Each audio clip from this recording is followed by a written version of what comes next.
Otro de los puntos importantes cuando se habla de fantasmas y cuando podemos ver la gran cantidad de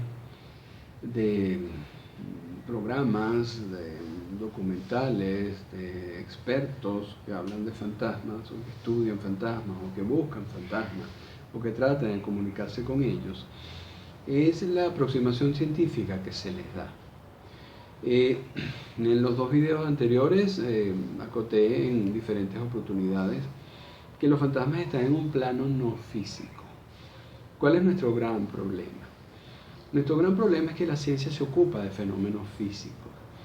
La ciencia, para medir algo, tiene que ser en función de parámetros físicos, tiene que ser en función de elementos físicos, sea onda o partícula, elementos físicos, parámetros físicos.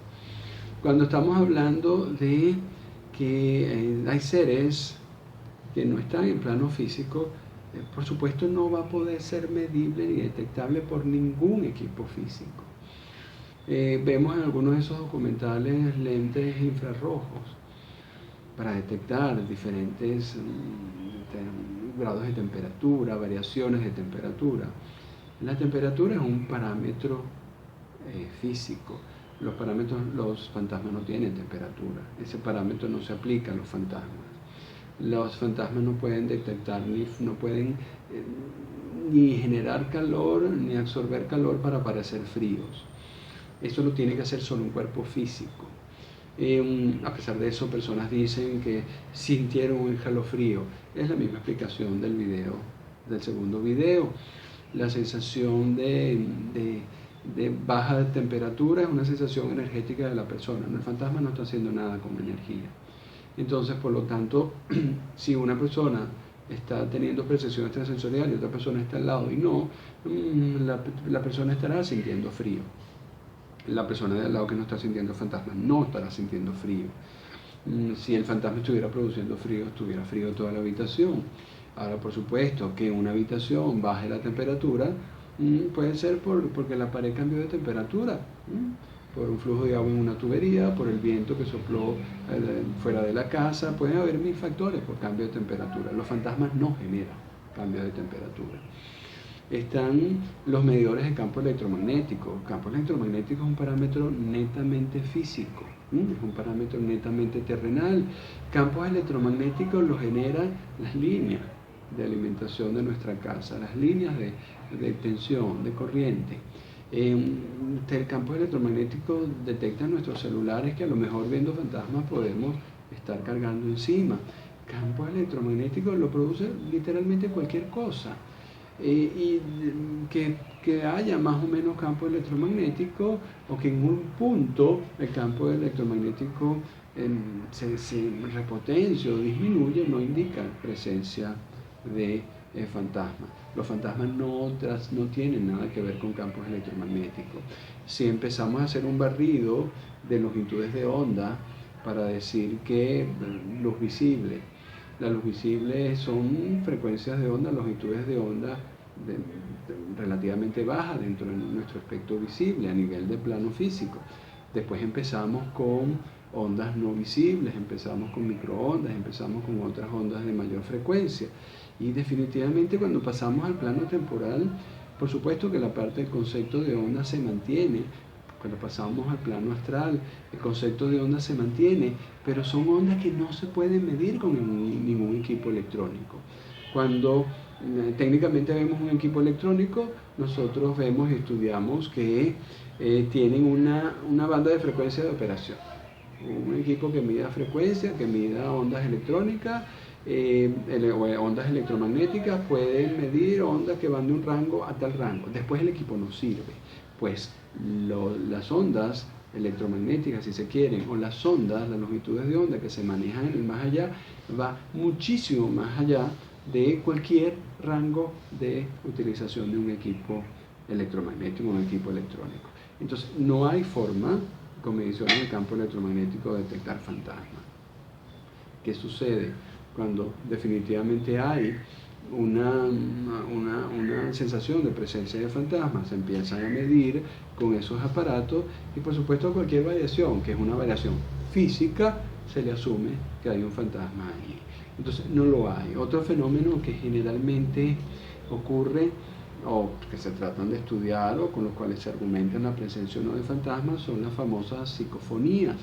Psicofonías es que ponen un equipo de grabación de audio, por mucha alta fidelidad que sea, y por supuesto hay un ruido de fondo y de repente hay pequeños picos de variación de sonido, y a eso se amplifica, se hace todo un proceso y se comienzan a inferir palabras, ¿ok? A inferir palabras, y esas palabras se dice que pudieron haber sido dichas por un fantasma. Señores, para detectar ondas sonoras se necesita cuerda vocal, y la cuerda vocal es un equipo físico. Los fantasmas no tienen cuerdas vocales. Algunos dicen que las psicofonías no se hacen con equipos que detectan ondas sonoras, sino que se hace con equipos que detecten variaciones de carga eléctrica en el ambiente. Definitivamente, para la definición de electricidad, de carga eléctrica en el ambiente, también es un parámetro físico, ¿ok? Cuando vamos al plano astral no hay cargas eléctricas asociadas a poder ser o propensas a ser medidas con otros equipos electrónicos. Entonces, definitivamente las psicofonías tampoco. Nuevamente, si nosotros estamos buscando fantasmas y oímos un pequeño ruido que con el procesamiento que se puede hacer, el procesamiento de audio que se puede hacer, suena como alguna palabra o se parece a alguna palabra, lo lógico es que lo asumamos como un insumo para verificar o para comprobar la existencia de fantasmas, pero nada de eso implica que existe un fantasma. Las psicofonías pueden ser ruidos que parezcan palabras, no necesariamente fantasmas hablando. La ciencia entonces está muy limitada para detectar fantasmas. Los fantasmas no se detectan nunca por métodos científicos, definitivamente porque no tienen materia para ser ni medida, ni evaluada, ni estudiada por nuestros equipos científicos. Todas estas preguntas que he podido responder no son más que algunas de las que me hacen cuando se propician estos escenarios para hablar de fantasmas, de fenómenos paranormales, de extrasensorialidad.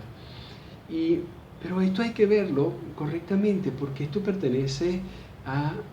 forma parte de lo que somos nosotros como seres integrales, la integralidad del ser. Nosotros no solo somos seres terrenales, sino también somos seres astrales o seres del más allá, y somos seres espirituales. En mi propia experiencia como místico me ha permitido validar mi percepción extrasensorial innata y unirla para que forme parte de toda esa integralidad, para uno poder manejar con correctitud y de forma validada todos estos fenómenos paranormales, para saber de lo que uno está hablando. Cuando uno habla de fantasmas o fenómenos paranormales, uno tiene que tener una visión completa, una visión amplia. No solo de la parte terrenal, porque ya vimos que no lo puede explicar. No solo de la parte mágica del más allá, porque te vas a quedar solo con una parte de la vida. Y por supuesto la parte espiritual tiene que estar incluida en todo eso. Para un místico, en mi caso, la parte extrasensorial me ha permitido a lo mejor dar enseñanzas con fundamentos, validados de forma personal y probablemente de forma grupal. Es bien importante. Mi último llamado es que